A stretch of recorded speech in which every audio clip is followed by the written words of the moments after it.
Before we start, Blockbuster was offered the chance to buy Netflix in the year 2000. How much did Netflix ask for? Comment your guess. We reveal the answer at the end. In the year 2000, one company was worth $4.8 billion, had 9,000 stores, and employed 60,000 people. The other was a struggling startup losing money every single year. One of them no longer exists, and the one that killed it and was offered to the giant for just $50 million. They laughed. This is that story. It starts in 1985 in Dallas, Texas. A man named David Cook opened the first Blockbuster video store. Cook had previously built software for the Texas oil and gas industry, and he applied that same data-driven thinking to video rental, a central warehouse, predictive inventory models, the right movies shipped to the right stores before customers even asked for them. It was genuinely innovative for 1985. By 1987, just 2 years later, an entrepreneur named Wayne Huizenga bought Blockbuster and took its growth supersonic. At its peak expansion, Blockbuster was opening a new store every 17 hours. Not every week, every 17 hours. By 2004, it had 9,100 stores worldwide, employed 84,300 people, and generated $6 billion in annual revenue. It was the undisputed king of home entertainment. Nobody came close, but Blockbuster's empire had a crack running through its foundation. And every customer knew exactly where it was. Late fees. Blockbuster charged customers for returning movies even 1 day late. In the year 2000, those late fees generated $800 million in revenue, nearly 16% of the company's entire income. Customers despised them. They were the most hated thing about renting movies, and Blockbuster couldn't stop charging them, because without them, the business model broke. In 1997, the same year Blockbuster was at its peak, Reed Hastings returned a copy of Apollo 13 to his local Blockbuster 6 weeks late. The late fee was $44. He was furious and embarrassed. On the drive home, he had a thought. What if movies worked like a gym membership? You pay a flat monthly fee. No late fees, no due dates, no penalties, no driving to a store. He called his friend Mark Randolph. Netflix was born. Hastings and Randolph tested the idea in the most low-tech way imaginable. They mailed a Patsy Cline CD to Hastings' house in a plain greeting card envelope. The next morning, it arrived undamaged. If a CD could survive the mail, a DVD could too. Hastings invested $2.5 million from the sale of his previous software company. On August 29, 1997, Netflix was incorporated. Its website launched in April 1998 with 925 titles and 30 employees. On day one, the website crashed from traffic. Netflix's pitch was simple and direct. Everything Blockbuster made painful, Netflix made easy. No store, no driving, no late fees, no due dates. DVDs mailed directly to your home in a red envelope with a prepaid return sleeve. In 1999, Netflix introduced its monthly subscription model, unlimited rentals for a flat fee. Revenue that year was $5 million. The following year, $35 million, then $75 million, then $150 million. The subscription model caused them to grow exponentially overnight. By 2000, Netflix had enough momentum to approach Blockbuster with a proposal. Reed Hastings and Mark Randolph flew to Dallas, Blockbuster's headquarters. They sat across from CEO John Antioco and his executive team. Their offer, sell Netflix to Blockbuster for $50 million. Netflix would run Blockbuster's entire online division. Antioco and his team listened. Then, according to multiple accounts from Netflix executives, they laughed. Antioco dismissed Netflix as a niche service for a tiny audience. The meeting ended. Netflix flew home.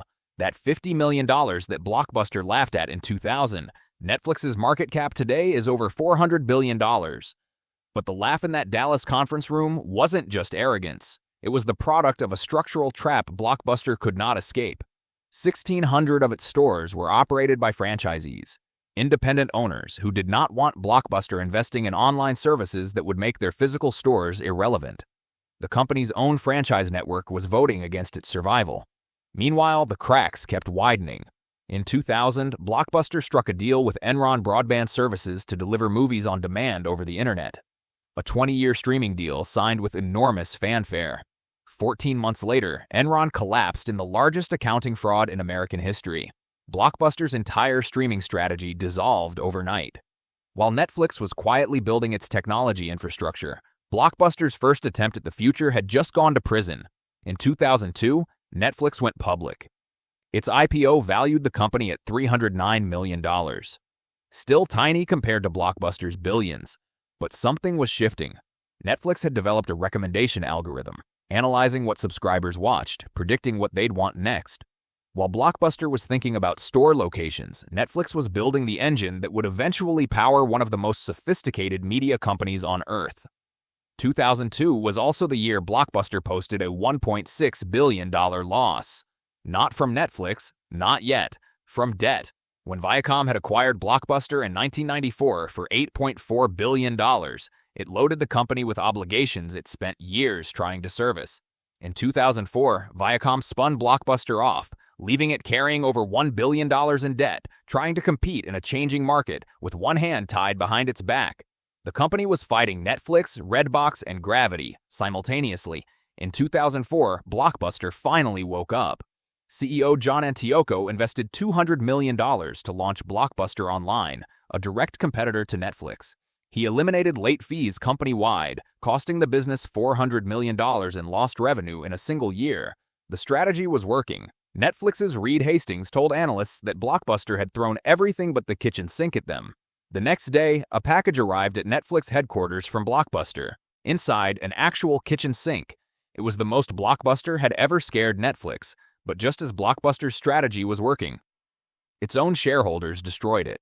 Activist investor Carl Icahn pressured Blockbuster's board to fire Antioco and reverse his reforms. Late fees were reinstated. Investment in online services was slashed.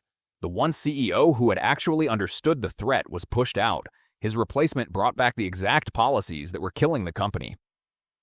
Blockbuster had found its path forward. And then its own investors bricked the road. January 16, 2007. Netflix launched streaming, allowing subscribers to stream movies directly to their computers over the internet. Hastings had named the company Netflix, not DVD by mail, precisely because he always knew the future was streaming. The DVDs were the bridge. Streaming was always the destination. 2007 was also Netflix's first billion-dollar revenue year. Subscriber growth was 18%, revenue up 21%, net income up 36%. Every click, every view, every pause, every rewind. Netflix was learning what its subscribers wanted, sometimes before they knew themselves. Blockbuster was still thinking about candy and soda displays at the checkout counter. In 2007, Blockbuster brought in executives from 7-Eleven to improve in-store retail sales. By 2008, Blockbuster was losing subscribers every quarter. Netflix had 6.3 million members. Blockbuster Online had 2 million. The gap was growing, not closing. Blockbuster's technology infrastructure was reportedly still running on Fortran, a programming language designed in 1957. While Netflix engineers were building machine learning recommendation systems, Blockbuster was running on software older than the VHS tape. In 2009, Blockbuster launched a kiosk rental system, trying to compete with Redbox, which had already saturated that market. It was the pattern of Blockbuster's final years, seeing a trend just early enough to attempt a response, but always too late to matter. In March 2010, Blockbuster launched a campaign boasting it had access to new movies 28 days before Netflix. 2 months later, it reintroduced late fees. The company was cannibalizing its last advantage at the moment it needed it most. September 23, 2010. Blockbuster filed for bankruptcy. $1.1 billion in losses. Company value, $24 million. The same company that had been worth $4.8 billion just 11 years earlier. Stores began closing by the hundreds. In 2011, Dish Network acquired what remained of Blockbuster for $320 million. By 2014, even Dish had given up. Every store closed, almost every single one. Today, one Blockbuster store remains, in Bend, Oregon. It is now a tourist attraction, a nostalgia destination where people take photographs with the logo and browse shelves of DVDs that mostly nobody rents. The owner has kept it alive not as a business, but as a monument. People travel from around the world to visit it. It has its own Airbnb experience. You can sleep inside it overnight. The last Blockbuster on Earth is more popular as a museum than it ever was as a video store. Meanwhile, Netflix kept moving. In 2011, it spent $100 million to produce House of Cards, a political drama starring Kevin Spacey, directed by David Fincher. Every major TV network had wanted it. Netflix outbid all of them. When House of Cards launched in 2013, Netflix released all 13 episodes simultaneously. The concept of binge-watching was born. Entertainment consumption changed permanently. The data advantage Netflix had built during its DVD years became a weapon in content creation. Netflix knew that fans of political dramas and fans of David Fincher had enormous overlap in its subscriber base. House of Cards wasn't a creative gamble. It was a data-driven certainty. This was a capability no traditional studio possessed. By 2025, Netflix had over 260 million global subscribers across 190 countries. It was producing more original content than Hollywood's major studios combined. Squid Game alone was watched by 111 million households in its first 28 days, a Korean-language survival drama seen by more people than the Super Bowl. But the Blockbuster story isn't just about Netflix winning. In 1997, Warner Brothers offered Blockbuster exclusive access to their DVDs in exchange for a 40% revenue share. Blockbuster rejected it. Warner Brothers gave the same deal to Walmart. Walmart accepted it. Blockbuster had turned down a content monopoly. What Blockbuster's leadership never fully understood was that their business was not the video rental business. It was the convenience business. The moment Netflix made renting movies more convenient, Blockbuster's physical stores became a liability, not an asset. 9,000 locations that had once been their greatest competitive advantage became 9,000 overhead costs they couldn't close fast enough. While Netflix executives were obsessively studying subscriber data, Blockbuster's senior leadership was bringing in retail consultants from convenience store chains to figure out how to sell more popcorn and candy at the checkout counter. Netflix was building the future. Blockbuster was optimizing the snack display. The lesson every business school now teaches using this story is called the innovator's dilemma. The idea that successful companies are often destroyed not by bad strategy, but by good strategy. Every single thing that made Blockbuster dominant in one era became the anchor that drowned it in the next. Reed Hastings has said that Netflix's victory was not inevitable. There were multiple moments where Netflix nearly collapsed, including a catastrophic 2011 decision that caused 800,000 subscribers to cancel in a single quarter. Netflix survived its own mistakes because it moved fast enough to correct them. Blockbuster survived its mistakes for years, until the market stopped giving it time to correct anything. Blockbuster didn't fail because Netflix was smarter. It failed because Blockbuster was comfortable. It had 9,000 stores, $6 billion in revenue, and a brand name every American knew. When you have all of that, a startup mailing DVDs in red envelopes looks like a joke. Except it wasn't a joke. It was a $44 late fee that one frustrated customer decided to fix himself. Today, Netflix is worth over $400 billion. It produces more content than any studio on Earth.